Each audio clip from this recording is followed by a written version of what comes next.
what you have to sell is the dream. You've got to sell the vision. You've got to sell the future potential of what it could be. And what's helped us is, like, football have done it, and all these other women's sports have proved that actually with attention, if you add the value there, that there is so many returns to be gained. And for me, I realised really early on that to get people on board on our journey, I've got to make them feel the passion that we feel for this sport.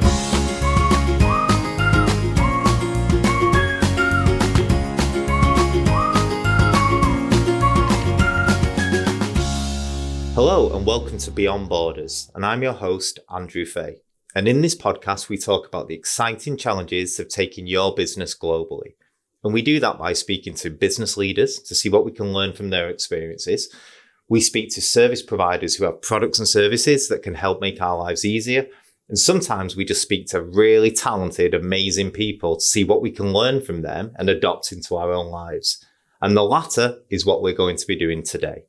And the subject we're going to be focusing on today is we as global business leaders, what can we learn from people in elite level leadership in sport?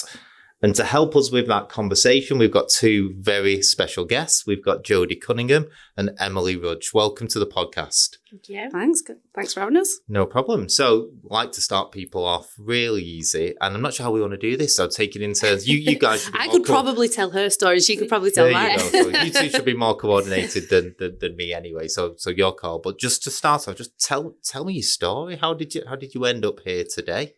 I think, well, you go first because you started first. So I just started playing rugby league when I was in primary school, sort of fell into that, loved the sport, and then just carried on from there, really, never looked back. So then played with the boys because I was like only 10, so girls played with boys at that age. Then at age 12, you play for a girls team, but at that time there was not really any girls teams out there available, so you had to travel quite far. That's sort of like when your story comes into it, is it? We started in high school, that's when me and Jodie met, and then that's when you first started playing, wasn't it? So we sort of formed a bit of a girls team in school. Then we took that into creating the first ever Warrington girls team.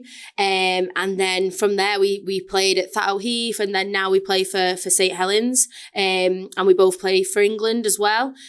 So we've sort of grew as part of the sport, and the sport's grown with us as well. So it's definitely a lot bigger and better now than it was when we first started playing. Yeah, and to be honest, I owe Emily everything really for getting me playing, because like we instantly were in all the same classes together when we went to high school, really close mates, and I think it's a bit of fate. Like we have been really lucky with how things have landed. The year we started high school was the year they started the Champion Schools tournament for girls. So before that point, no girls in school before us could have played in this tournament. There wasn't a tournament for them to play in. So there wasn't really any girls' schools teams. Yeah. And the year we started was the year they decided, right, okay, we need a girls' tournament as well. And that was where, like, Emily obviously was really keen on just rallying around. She was the only one who'd played before, but managed to do some real good convincing to get a full team together. And I took probably the longest to convince, because I don't even think it was the fact that rugby league is really physical, and that's a little bit crazy to some people to run at people as hard as you can and get hit as hard as you can. Some people think that's crazy. It was more probably a bit of the fear of unknown, of maybe not being very good, because I did lots of sports and this was so different and so new that I was probably a little bit scared of being rubbish. But she convinced me, and we went on to be 4 times national champions of that competition. And like Emily said, our parents were so keen and supportive that actually they created a team for us in Warrington, and it sort of went from there. Yeah. I mean, I'm really excited. And that journey from sort of high school and sort of rallying around and creating a team to now representing your country, there's a, paraphrase, but a huge amounts of stuff that went on there. And when we look at parallels and similarities between sport and business, resilience, perseverance, the sort of ability to have a goal and stick to it, probably the most common ones. And to achieve the elite level that you have, is there any stories you can share of resilience where maybe you thought it wasn't going to happen and you had to overcome challenges? I think you probably more so like when you had your injury before we were going to a World Cup. So it was like a real big sort of point in our career, and you ended up getting injured, didn't you, sort of before that? So that I think was a real struggle and challenge for you. Yeah, I think injuries in sport are really tough, and, you know, everyone goes through ups and downs. And I don't think, you know, my family definitely didn't appreciate injuries in sport. You see it all the time, whatever sport you're into, you watch it on television and you'll see like X player ruled out for whatever reason. And that could be in a World Cup tournament, it could be in an Olympics, and it's a byline and then it's move on. And I think that's one of the things my dad said he notices so much now because of what I went through during that time. And, you know, me and Emily are really lucky. So we say that there was no girls around. We didn't even know there was really women's teams. So we had a coach who came down and said to us, you know, if you two stick at it, I think you could play for England one day. And, you know, we clearly had a good eye because we both, by the age of 17, had gone on and represented England and have played together at England ever since. And to be honest, when I first got in, I didn't in any way feel good enough to be there. I'm probably a little bit more reserved than you, like, especially back then, you were like so like confident, and Emily would just slotted into that team so well. And I just felt I was really little. I'm not massive now, but I was really little at the time and probably didn't feel like I fit in there. And it took years for me to really feel like I belonged at England. And then I think just as I got there, it was the biggest World Cup we were going to have, 2017. It was going to be in Australia. First time they were going to be ran alongside the men. And then I snapped my ACL like 5 months out from the World Cup. So for me, that was like all I cared about. Like career, everything. I'd put everything on the back burner to just focus on rugby. And then I lost my identity a little bit with that. And, you know, lucky for me, I had supportive people around me, and against medical advice at first said, you know, I'm not going to have an operation. I'm going to try my best to rehab and get there without an operation and see how it goes. And I think a lot of that was more, for me, my body hadn't told me yet. Everyone else told me you can't go to that World Cup, you can't play with a snapped ACL. The mental resilience was overriding the physical resilience. Yeah, almost. And at that point, you know, a lot of people, and I had lots of conversations with people telling me you can't do this. It's a really bad decision. You're going to make yourself worse. I also had really supportive people who said, if anyone's going to do this, you can do it. So if, you know, I'm backing you. If you put your mind to this, if anyone can make this happen, you're going to do it. And, you know, for me, it was when I went to the specialist and he was trying to talk me out of it. And he said, look, at best, I'd give you a 5% chance.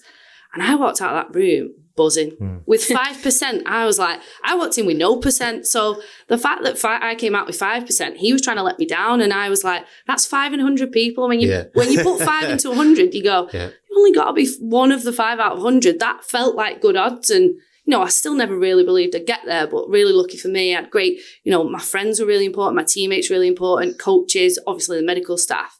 And I managed to get to that World Cup, go get selected, which was tough, really tough conversations with a coach where actually, is it right to take you over somebody else when you might not be able to get through a World Cup? But yeah, it worked out. I managed to play every game. I hadn't played a game since doing my injury, so I went out there cold. Really. But yeah, it was, you know, for me, it was a World Cup I shouldn't have got that I managed to get. And I learned a lot about myself and also how I'll manage my own mental struggles, but also how I'll manage that with teammates, how I'll manage that with family as well. So yeah, it was a big learning curve for me. And, you know, it sort of segues nicely. I think 5 in 100 aren't great odds. And I know. But I think that shows the level of mentality shift between people that have operate at an elite level performance. And you both have achieved so much success at a club level and at country and international level that both have had the opportunity to move into leadership and captain those teams. Yeah. How did operating in that elite level environment, did that inform your leadership style? Did you have to change in any way when you moved into captaincy from being that sort of up and coming player that never thought you would get there, who's very bad at maths and probability, to actually moving into leadership? Yeah, well, I think for me, Rudge, you're the most natural leader. Like when we were kids, our experience, I think, helped with a lot of that. But your confidence in leading people and your ability to inspire people, I think, is second to none, really. You know, if Rudge says something, people listen, and that's been the case since we were 12 years old. And so, Rudge, for me, I think every team I've been in, everyone looks to you, and your voice is so powerful. And I think for me, as a teammate, that's what I look for, and I think that's a real natural quality of yours. I don't know if you feel that. Yeah, I think I agree. I think I have got a lot of confidence. So it did sort of like match that sort of being in that role to be a confident person. But I think when I've mentioned this to you before, when I first got asked to be captain of England, I actually felt that I wasn't probably the right person for that role. There was another player at the time who had been captain previously, and she was still part of the team. A coach had come in and he just wanted to change things up. So he actually said, I want you to be captain rather than this other player. And I felt sort of honoured, obviously, that to be put in that position and in that role, but sort of felt like, oh God, well, she's got more experience than me. She's been captain for a number of years and now he's give that to me. I felt sort of like I didn't deserve that. So that was a bit of a challenge, sort of being in that role when you felt probably a bit awkward being in that leadership role. So it's I think almost a bit like imposter syndrome, which is common in business and in sport. Yeah. So I think I probably had to back myself when I didn't initially. But I loved being sort of captain. I loved sort of that role. I think we both do it naturally anyway, sort of because we are so experienced in the sport now anyway. And obviously we're kind of like older players, if you like. I think people do naturally look up to us for our experience and just, having that, being around big games and being in that sort of pressured environment for a long time. I think people naturally look up to us anyway. So I think, more sort of recent in the last couple of years, I think we have really developed in those leadership roles. I don't know if you agree with that. Yeah, I completely agree. I think for me, it's more, I'm probably less of an obvious leader, but mine was more around leading by example, sort of trying to just do the little things. And again, probably similar to Rudge, at first, when given leadership roles, I was like, I'm not sure whether I'm the right person for that. Are people going to listen to me? Are people going to value what I say? Are they going to take it on board? Because I think we've probably both been around situations where maybe you can feel that the group don't necessarily listen to or take on board what the leader's saying. So, that's not a nice situation to be in. But I think one for me personally is having Rudge, like we've been through everything together. Like she got me into it and we've been through every single team together. So anytime I've had a challenge, I will come to Rudge and be like, right, what about this? What do you think we could do in this situation? We're lucky now we often get to room together when we're on tour, when we're on camp. So we can have those discussions around, actually, I wasn't necessarily happy with that. Maybe we need to have a word with that person, or maybe let's get a group discussion or a team meeting in. So I absolutely rely on Rudge a lot to sort of sense check a lot of the time in terms of my actions or what I'm going to say, what I'm going to do. And that's an important team dynamic, isn't it? There's lots of sort of things there which I think link back to business, and being a reluctant leader, is sometimes not a bad thing. Thinking that you're not ready for this is part of the humility sometimes that you need to be at the front of that.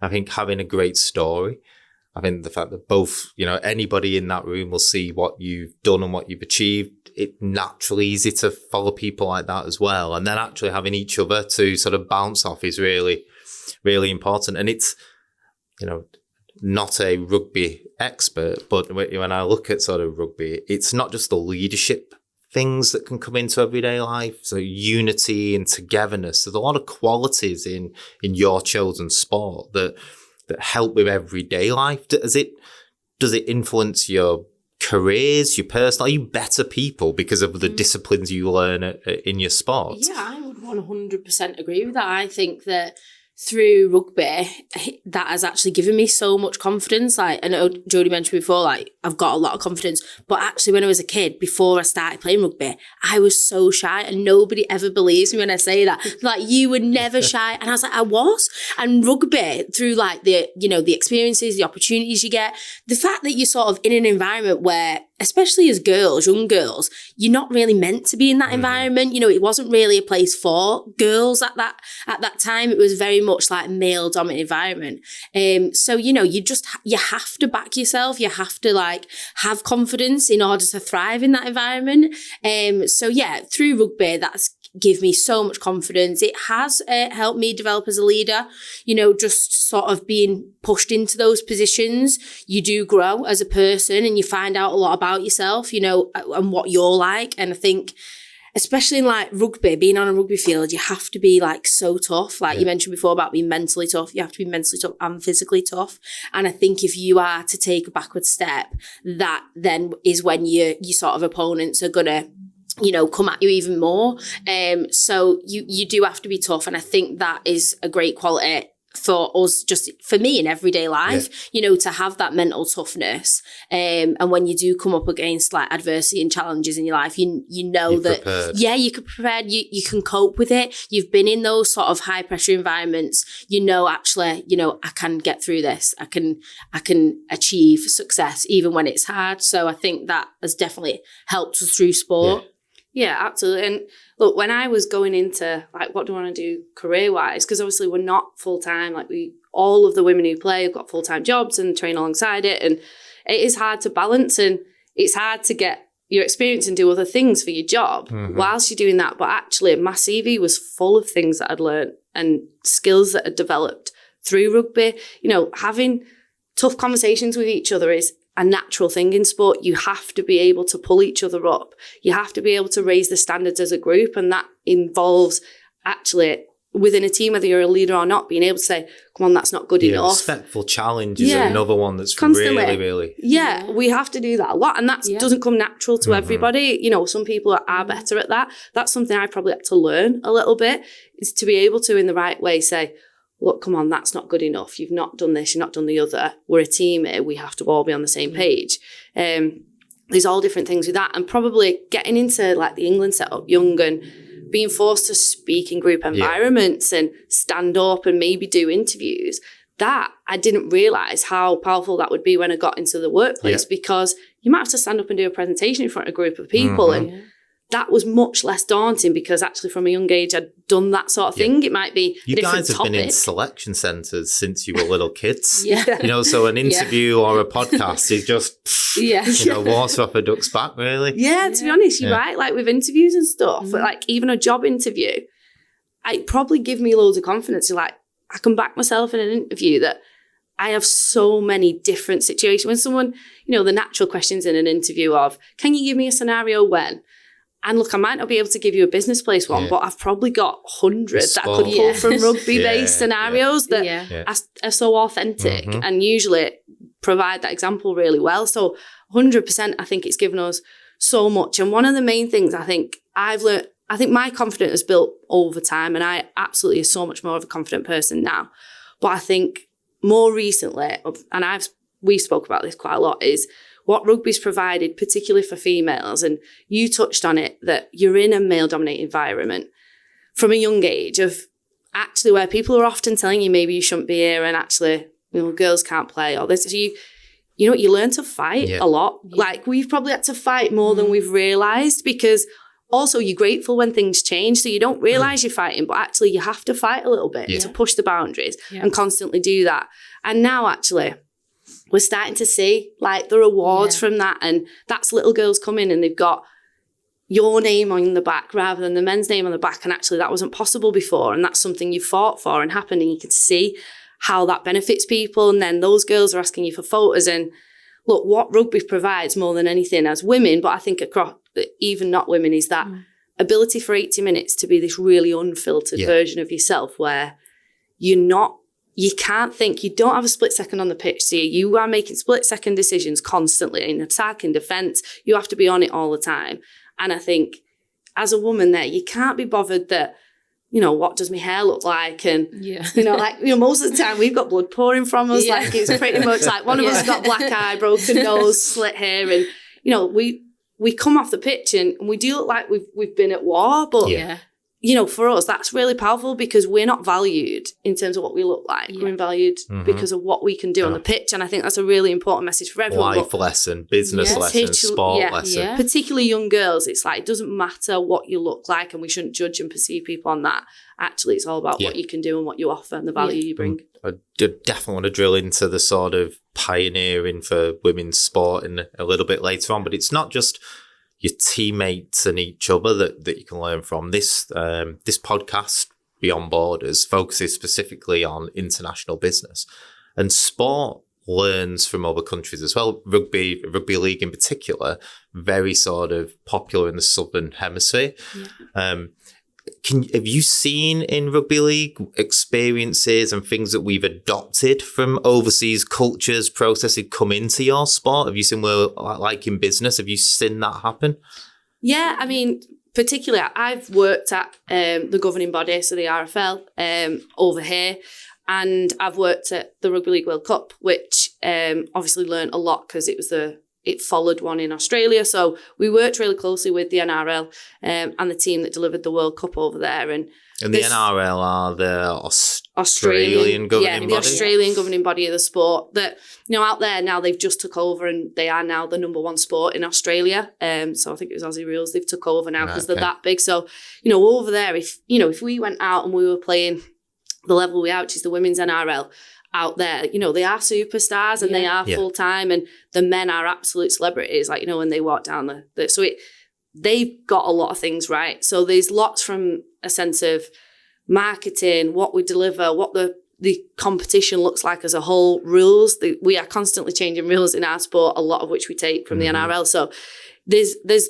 regular learning that we take because actually their resource is so much bigger than ours. And it's seen that they're further ahead, so you're almost looking at a case study and being able to bring those experiences back. And sometimes that's not a bad thing. You have to be open to learn, and actually if they've got the resource and are doing the work and actually they do decide that this is the right way to go to progress the sport, well, you're probably a fool to not take on those learnings. So there's lots of different changes that across the sport from the men's and women's perspective that we take from the Southern Hemisphere and what they do. Because, they are the leaders at the minute, but we definitely want to catch up. Yeah. And I'm sure there'll be lots of people copying the groundwork that you guys are putting in anyway soon. And, more of a personal question for me. It's one of the most famous exports from the Southern Hemisphere, maybe from the New Zealand hack. Have you guys ever faced that? Had the opportunity a couple of times, haven't we? Yeah. As daunting as it looks on TV? Yeah, I'd say it is. It's definitely like an experience to appreciate. Like, I don't think a lot of people get to actually stand right in front of that and experience that, especially before, an international game. So that is sort of an honour to have and to stand there and experience it. So you sort of find yourself drifting out of the moment, though, a bit of a surreal. You're sort of in awe of it, but you're also sort of like, wow, this is like, preparing us for going into like battle as such in the game. So it's like, it's sort of riling you up and getting you going for the game, but it's sort of also a great sort of experience, if you like, to witness that, and pretty scary as well. I think to have, because they did sort of like come pretty close to us, didn't they, on one of them. And I think that's just a really cool thing to experience. And it's something we do speak about because, like, look, we're really lucky. We've experienced it a few times now. And you can probably appreciate it and you're prepared for what you're going into, and that then doesn't knock you off your game. But if you're making your debut against New Zealand and you're going to face that, your nerves, your emotions, everything is so heightened at that point that can knock you a little bit. So you often talk about it as a team. What are we going to do? And I'm sure, whether you're a fan of rugby or not, you will see, videos on YouTube where different teams approach how they respond to the hacker in different ways, because actually it's them throwing the gauntlet down and saying, we're going to come at you here and we're going to give it everything. It's virtually a war dance. Proactively designing a strategy against that. Again, more similarities between sort of business and sport. They build and they thrive off that. That's where they get all their confidence from, so that they're ready to go. At that moment, the whistle goes, they're ready to go on the pitch. So as a team, you have to talk about, right, okay, well, what are we going to do? Are we going to look straight at them? Are we going to have arms around each other? Are we going to be in a line? Is it going to be a different formation? It's often something spoken about as a team. What do we think will give us the most confidence to approach that hacker? But absolutely agree with you, Rudge. It's also an honour to be able to stand there and experience it. It's not just best practices and processes that we can borrow from other countries like the Southern Hemisphere and how far advanced the NRL is right now,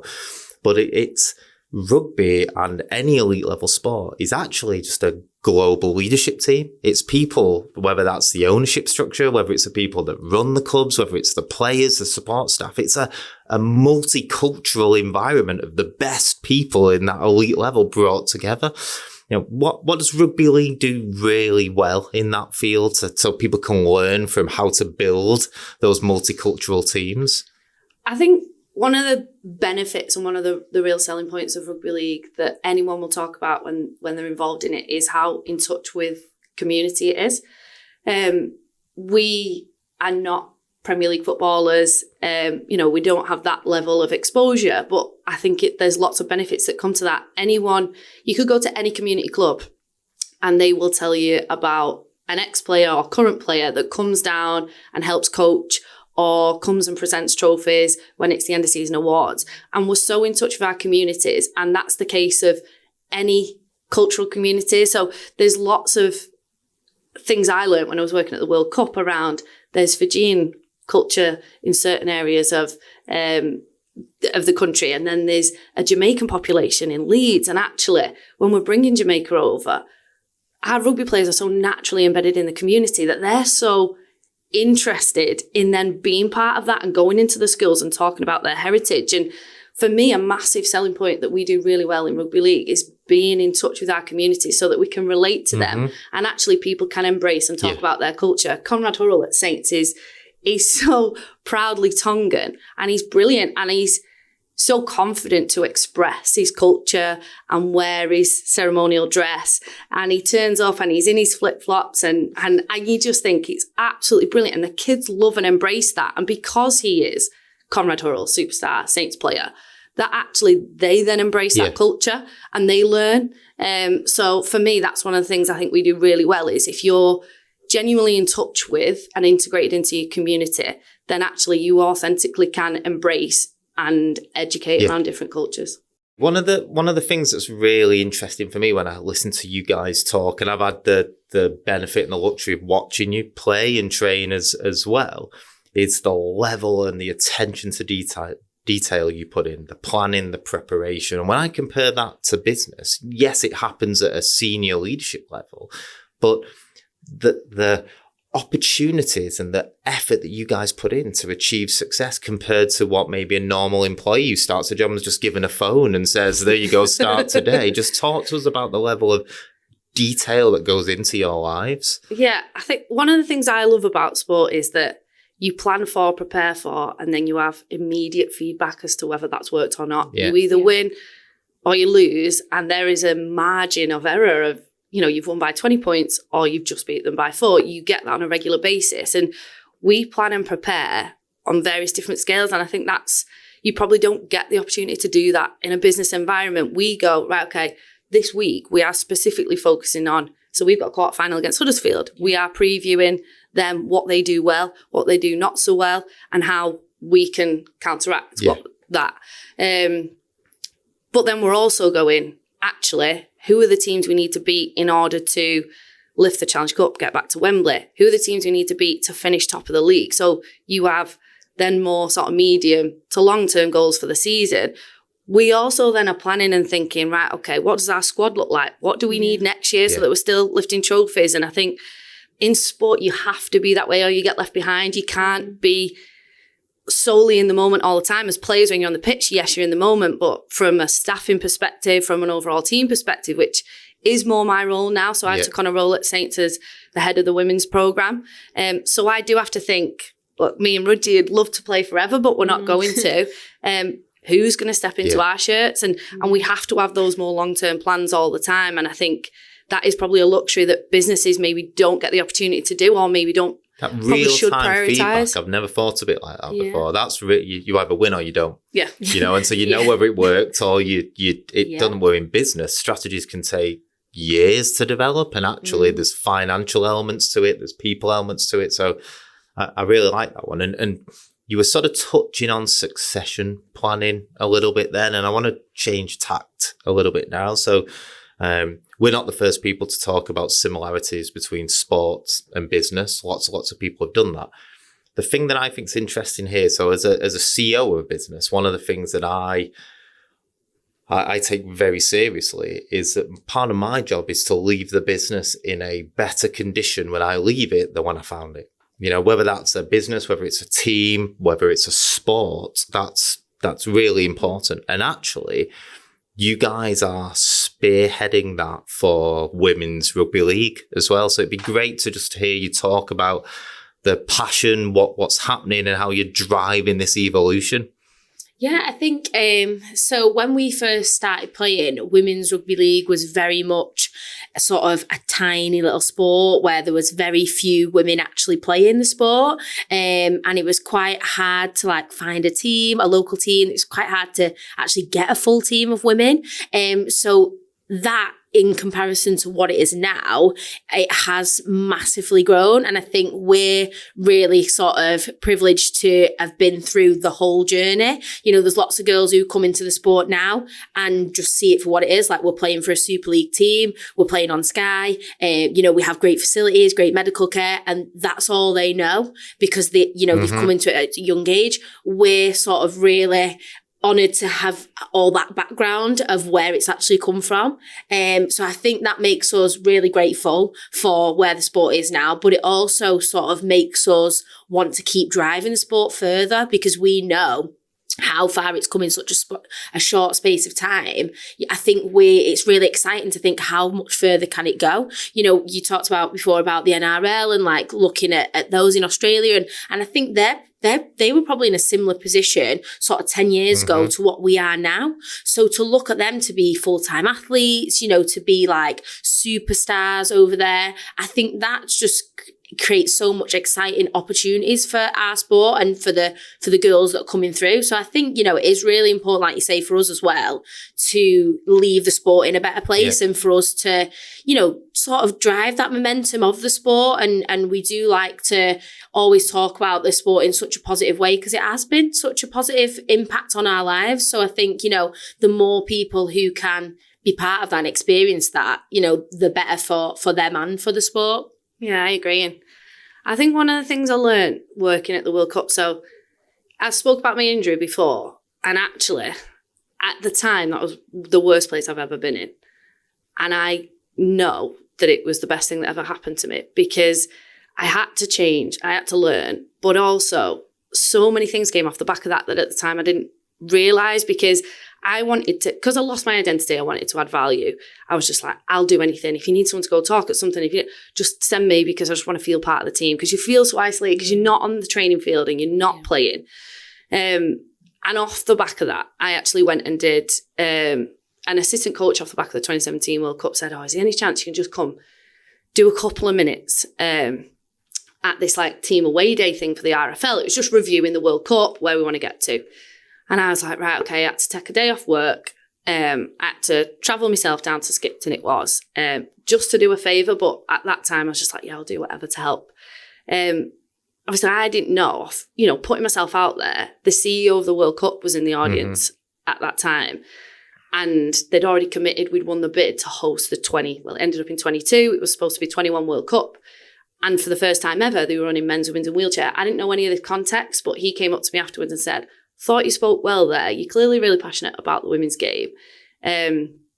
How would you feel about being an ambassador for the tournament? Because we know we've got to raise the profile in the build-up to this World Cup. So I was like, yeah, great, whatever. And that's similar to the sort of Jessica Ennis-Hill role for the Olympics? Sort of type? Yeah. So basically just when they're doing big events, big marketing pieces, we want an authentic voice of the women's game. They don't want to sell the women's game. They want someone who can. And they did the same for the wheelchair and the men's game. And off the back of that, I actually ended up working for them. That wasn't the plan. But I was just so passionate. And clearly that was where I wanted to drive all my attention. That, there was an opportunity that came up and I took it. But what I realised really early on, especially in women's sport, is I think as a general, but particularly for us in rugby league, is that you can't, on numbers, in terms of number of people buying tickets, in terms of number of people switching in or wanting to play, at the minute, the numbers aren't impressive enough when you're trying to sell that. Whether that's selling it to the governing body that actually it's willing, they need to invest more money into it, whether it's commercial partners, other businesses to want to get involved. The numbers on their own right now aren't impressive enough. But what you have to sell is the dream. You've got to sell the vision. You've got to sell the future potential of what it could be. And what's helped us is, like, football have done it. And all these other women's sports have proved that actually with attention, if you add the value there, that there is so many returns to be gained. And for me, I realised really early on that to get people on board on our journey, I've got to make them feel the passion that we feel for this sport. And I think that's the same in business. You can't always be in a place where you've got a proven, ready to go product that you're trying to sell. But it's having a vision. Yeah. You know, it's any leader has to convince somebody, have to convince a business of people to follow me to something that doesn't exist yet. And that's what you guys are doing. So you've got to be able to communicate what that looks like. But then you've also got to be able to show what you're willing to do. Like us, all the women who play the sport, especially the ones, you know, if we're going back 5, 6, 7 years, what they gave to this sport for very little return was huge. It takes over your life. You're trying to do it in and around your work. Some people are mums, parents, and that's a real hard challenge. And I think we are so passionate that actually we have to prove to other people that this is worth investing in. And you know what? People are finally listening and people are seeing the value. And I think that's, for us, really rewarding. And look, I don't know when exactly we'll hang our boots up, but I think when I do, that's one of the things I think I'll be most proud of is how many people now believe in the sport and believe in its value. Yeah. And I think from a leadership lesson here, and I'm not sure whether you guys think about this or see this in you, but back to that sort of real time feedback. In business, as a leader, most people do it because there's the carrot at the end, whether that's financial, whether it's, I don't know, career progression, whatever that might be. You guys are doing it for a legacy that you're not going to experience. You know that? And that's a really interesting thing, isn't it? This passion, this energy, this selling the story is for future generations. Yeah, I mean, it is. I think, like I said before, we have, you know, we have experienced the growth and, you know, we have benefited from that. You know, selfishly, we do get, you know, amazing things from rugby league. You know, we do it because we love the sport and we have so much enjoyment through playing. So, you know, we do get that aspect of it. But yeah, I think I 100% agree. The sport's going to grow and it's going to grow way beyond to where it is now. And we definitely won't be playing then. So yeah, there's other people that are going to definitely experience sort of the things that we've kind of made the foundations for. But I think, you know, that's just so exciting as well. And I think even when we finish playing, we'll probably still be a part of the sport in some way. And yeah, I think we always knew that was going to happen. We always knew we can't play forever and the sport is going to grow beyond after we've retired. So it's just getting it to the best place that we can whilst we're still in the sport. And then, you know, hopefully we can take a step back and watch it continue to grow. Yeah. And as a father of a young daughter, that makes me qualified to say this on behalf of all young girls, I'm sure. But, you know, thank you for that. I think the opportunities, and if any of them are lucky enough to reach elite level, potentially the remuneration that they'll receive as a result of doing that is because of what you guys are doing today.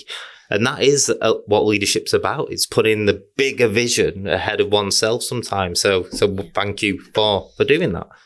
Okay, so we've made it to the part of the podcast now, quick fire questions. So just shoot from the hip, don't overthink them. I'll start with Emily, then Jodie, and we'll do it that way. Okay. So, most challenging opponent on the field? I would probably go for somebody who's quite hard to get hold of. I think for rugby, you always think the hardest opponent is like the person who runs the hardest. Slippy person. Yeah, somebody, my agility is not probably my best skill. So somebody who's really sidestep it is hard. So maybe like Tara Stanley or someone like that is probably hardest to play against. Yeah, as someone who was probably one of the smaller ones when I started playing, I'm going to go with the bigger ones. Andrea Dobson for me was always fierce competitor, so tough. but a brilliant teammate. Played with her at England, so I was always really glad when she was on our team. Okay, good. I'll start with you this time, Jodie. A leadership lesson that rugby's taught you that you bring into your everyday life? People first. I think if you put the person before the task, before what you're trying to achieve, and make sure you get to know them and what motivates them, I think they'll learn, they'll trust in you, they'll put the team first. So people first in pretty much every scenario. I'd probably say setting goals, because that's probably not something that I did a lot of. And then when I was in a leadership role, I think that becomes very important, sort of set goals for yourself and for the team. So I think that definitely helped enable more success for myself by setting those goals and have something to aim towards. So I think that's something that I've probably taken into my everyday life as well. Okay, good. Favourite city that you've played in for an international match? I actually loved it when it wasn't a city, but the place in Papua New Guinea, Goroka, which is like a place that you cannot go as a tourist. It's like so out in the sticks, like in sort of like the highlands, depths of their country. Yeah. And that was just unbelievable, like in terms of like seeing the different culture and sort of their way of life, and being part of that community for like 2 weeks was just incredible. We got to play one game there, and then we played another game in Port Moresby. Port Moresby, in Papua New Guinea. So I think that place itself was just incredible.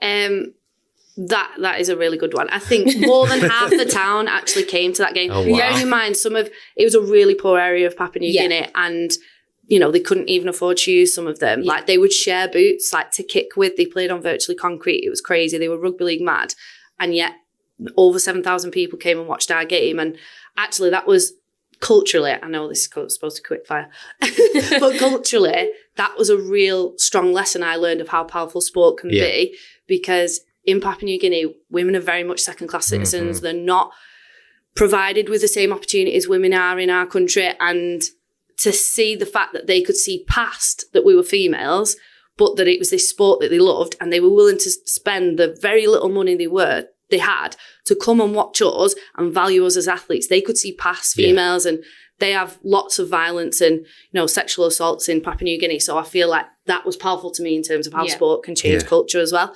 But I'm just going to give a short answer on place and go Sydney.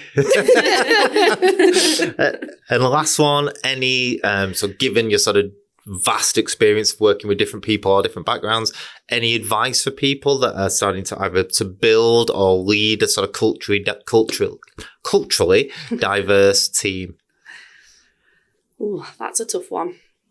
Well, I've sort of already said it, but I've learned a lot from coaches and how they manage us. And I think, if you care about the individuals and you get to know them and you understand their motivations, I think you can get the best out of any team you work with.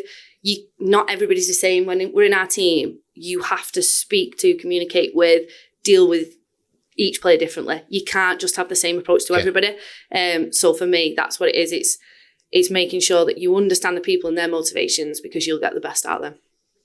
Yeah, I think I tend to agree, sort of creating that environment where everybody can feel part of it.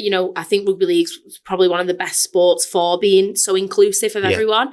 And on a rugby team, everybody, no matter what sort of shape, size you are, everybody's got their own different role. And I think that's just a great place to be, that you think you feel part of it. The environment is so inclusive for you, no matter what background you're from. Then it makes sure that everybody then can thrive in that environment because it is so inclusive. So I think that's, important to, have in business to be so inclusive of everyone. Yeah.